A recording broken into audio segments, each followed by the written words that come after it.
Public के mood जब उल्टा फुल्टा होला, जब पब्लिक के मूड घूमेला नु तो बड़ी पब्लिक जुतियबो करेला।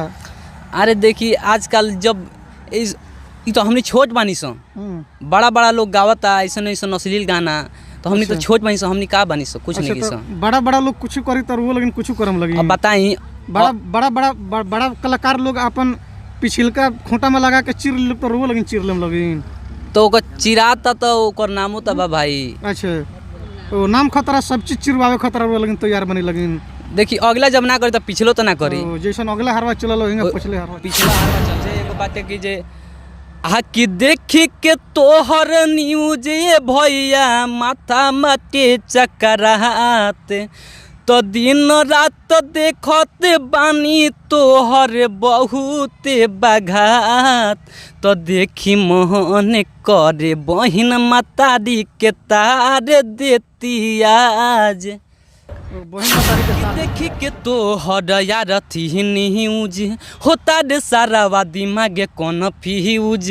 माई के पेट से मनीष कुमार 2 महीना में अल का, चिल्लाए के कोहरा से कैल का, कंडम फाटल तो भइल का। बताइए भोजपुरी सिनेमा जगत में बदतमीज कलाकारों की कमी नहीं है। हमारे कैमरे पर मौजूद मोतिहारी जिले के एक और कलाकार हैं।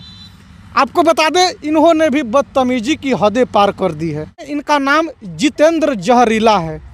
आप सोच सकते हैं जब इनका नाम जितेंद्र जहरीला है तो इनका गाना भी किस टाइप का होगा।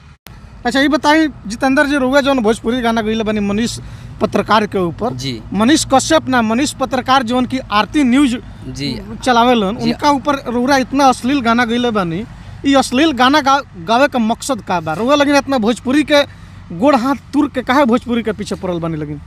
देखी ऐसे में अभी तुरंत जे न्यूज के ऊपर लोग गाना गावता, जैसे एगो मनीष कुमार पत्रकार बनी उनका ऊपर हम गईनी, ओकर से पहले बहुत सारा गाना आई रहे, ऊपर सोचनी जब हम एगो सब लोग अलग गाइले बा तो हमू एगो अलग कर दी, तो एगो अलग गा देनी। मनीष कश्यप पर गावता तो रोरा मनीष कुमार पर सोचने गावे के जी आरती न्यूज चलावे। हाँ आरती न्यूज ऐसे जो वहाँ के बहुत ज़्यादा चिलानी। अच्छा बहुत ज़्यादा चिलानी तो ये बताई चिल्लाए खतरा मनीष कश्यप भी चिल्लालन आ मनीष कुमार जो बड़ा आरती न्यूज वाला दोनों जाने चिल्ला लोग। लेकिन ये भोजपुरी अश्लील गाना के इतना बढ़ावा रुआ लगिन काहे देत बनी लगिन? देखी बढ़ावा वो हमनी नहीं से देत। देखी पब्लिक जब सुनता तो आदमी गावता, लोग जब सुनबे ना करे तो हमने गाम सका। अच्छा पब्लिक करवा लगिन दोस्त मानता नहीं लगिन। अच्छा पहले गानवा तो थोड़ा गा के सुनाई तो कौन गाना गइले बनी मनीष? वो गाना हम गइले बनी की जे कि देखी के तो हर यार थी न्यूज होता रे सारा दिमागे कौन फ्यूज।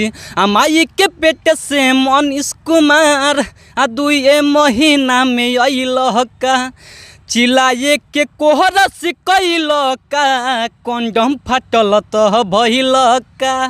अब बताइए कितना ये खराब गाना रूरा गइले बनी मनीष पत्रकार के ऊपर। ई अच्छा बात बा रुआ लेकिन भोजपुरी में अश्लीलता फैलावत नहीं लगिन, कहीं ना कहीं भोजपुरी समाज जैसे गंदा हो रहल बाटे, तो ये सब भोजपुरी गंदा वाला गाना काहे गावत? देखी बात यहाँ बाकी जे हमनी के फैलावल से फैलन नहीं के। पहले से भोजपुरी इंडस्ट्री आजकल सब मतलब देखे वाला नहीं रह गई। भोजपुरी इंडस्ट्री जो बाजे बिल्कुल खराब हो गल बा, खराब हो चुकल बा। केकरा ठीक कैला से ठीक होई? केकरा ठीक कैला से ठीक होई? जब पब्लिक गाना ना सुनी, अश्लील गाना ना सुनी तो लोग गाने ना गाई। यानी कि पब्लिक का दोषी मानता नहीं लगी। पब्लिक दोष बढ़ला बा, जब पब्लिक गाना सुनी तो हम तो गईबे करम सो। अच्छा पब्लिक गाना सुनी तो रुआ लगिन गईबे करम लगिन, लेकिन रुआ लगिन अपना आप में सुधार ले आए लगिन ना। अभी देखी एगो और विवादित गाना बताओ हमने की छोड़त। चलो सुनाई का विवादित गाना बड़ा वो सुनाई। वो गाना वो जे एगो बाटे की जे कि देखी के तोहर न्यूज ये भैया माथा माटे चकरात, तो दिन रात देखत बानी तोहर बहुत बघात, तो देखी मोहन करे बहिन मातारी के तार देती आज। जब पब्लिक के मूड के बारे में जानत नहीं बनी, पब्लिक के मूड जब उल्टा फुल्टा होला, जब पब्लिक के मूड घूमेला नु तो बड़ी पब्लिक जुतियबो करेला। अरे देखी आजकल जब तो हमनी छोट बानी सो, बड़ा बड़ा लोग गावता ऐसा ऐसा अश्लील गाना, तो हमनी तो अच्छा। छोट बनी सो, हमनी का बनी सो, कुछ अच्छा, नहीं की तो सो। बड़ा बड़ा लोग कुछ करी तो वो लेकिन कुछ करम लगी। अब बताई बड़ा बड़ा बड़ा बड़ा बड़ा कलाकार लोग अपन पिछिलका खूंटा में लगा के चिर ले तो वो लेकिन चिर लेम लगी। तो ओकर चिराता तो ओकर नामो तो बा भाई। अच्छा, तो नाम खतरा सब चीज चिरवावे खतरा वो लेकिन तैयार बनी लगी। देखी अगला जब ना करी तो पिछलो तो ना करी, तो जैसन अगला हरवा चलल हिंगा पिछले हरवा। पिछला हारवा चल रहा ये अब बात। देखी लगिन भोजपुरी जौन सिनेमा जगत बाटे और भोजपुरी गाना बाटे, भोजपुरी गाना के बर्बाद करे में बड़का कलाकार लोग के तो हाथ तनी मनी बढ़ले बाटे। आ तनी मनी का शुरुआत तो बड़के कलाकार लोग कोइला लोग, लेकिन अश्लीलता के हद पार अब जितना भी छोटका कलाकार बालोग जकरा अंदर बहुत जल्दी फेमस होखे के जुनून बाटे, इ लोग भी देखा देखी कैसन को गाना गा के आ फेमस होखे के चक्कर में कुछ भी गा देता थे लोग।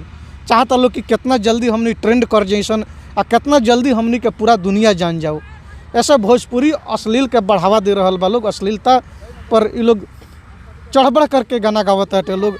आ जौन चीज़ मन करता थे तो वही चीज़ अपना पिछवाड़ा में लगा के आ चिरवा लेता लोग। देखी अभी एगो तन्या झा जौन गाना गैली हो उ कितना खराब खराब गाना गावत तारी, गइली? उ लड़कियों के गावत तारी। का गइले बड़ी तनिया जी? उ तन्या झा गइले बड़ी कि बोका आहरा के हवे आ पाठी हिया, ऐसा ही कुछ गाना बाटे।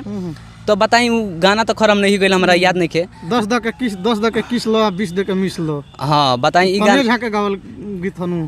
हाँ तन्या झा एकर मतलब का तनिया झा, खेसारी लाल, पवन सिंह, राधे श्याम रसिया, गुड्डू रंगीला, राकेश मिश्रा, रितेश पांडे, ये लोग जौन चीज ये लोग का देखा देखी रोलिंग के जथी मन करी तथी रोलिंग कर। हाँ जब बड़ भाई लोग करी तो छोटो भाई तो वैसे ही करी नो। बताई अच्छा, इतना तो अश्लील गाना ये सब नहीं खलो गइले। बाकी देखी अश्लील गाना जौन बाटे तो अश्लील हम तो गा देले बानी। बाकी जब आदमी सुधार करे तो सुधार हो ही जाई। जब आदमी देखत गलो भाई ना खे पाइल तो हम एगो गा देनी हो। अच्छा, गा देनी है।